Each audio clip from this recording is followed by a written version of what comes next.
The topic of today's 4-minute discussion is Pentecost. This Sunday is Pentecost Sunday, and so I thought here we would give us a quick understanding of what this really means.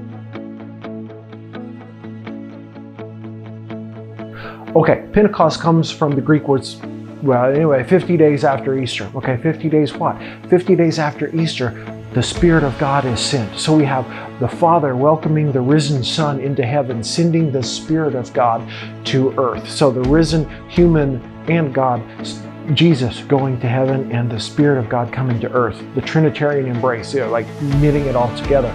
So what does this mean? Well, this means that at Pentecost, all the promises of God it's like putting a seal on it. The Spirit of God is that which enables us to live as God always wanted us to live. This is like the end of the story, really. Well, not the end. Let's say it's the part of the end of the story where we, through the power of the Spirit, are able to live as new creation. Not old, we're made new like Jesus as he came out of the tomb. That's important. New creation. Okay, so the Spirit of God enables us to be new creation. Now in Acts chapter 2, after Jesus had sent the boys back to Jerusalem on Ascension Day, they waited for like 10 days, right?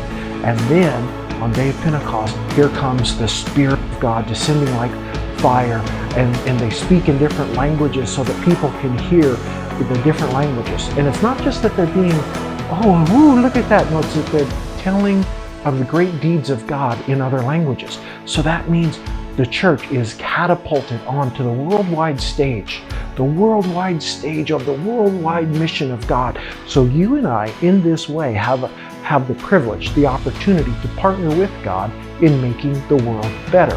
What I mean by that is we have the Spirit of God leading us on, like Israel in the desert in the Old Testament, the Spirit of God leading us through the desert to the promised land, helping us to be the people of God, dwelling within us. Jesus, who was with us, is now the power of Jesus within us, helping us to be the kind of people God wants us to be, helping us to be those who work against unnecessary suffering, those who work against hatred and destruction and evil, everything that dehumanizes people. We have the privilege of being partners in that. It's not about experience, like some churches really get hung up on the speaking in tongues. That's not it. It's about, that's included, I suppose. But the main focus here is that the church is catapulted into God's mission, Jesus' own mission. Now, what's Jesus' mission?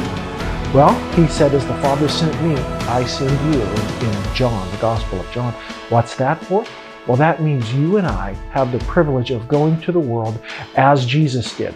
So we have this privilege of going into the world as our Jesus and making a difference in that way. The church is enlivened by the Spirit, brought together, not as false hypocrites, but as the real people of God who go in the name of God, as their Jesus went. Humbly, peacefully, forgiving, yet firm, giving, and eventually suffering and dying for others who hated him. That's the message the church can do. We pick up that cross and follow. So I invite you this Pentecost Day to think about the Spirit of God dwelling within you and within the church to lead us into the new creation that Jesus has always promised and that God always promised through the Old Testament. It's the seal on the reign of God over all creation. Thanks. See you next time.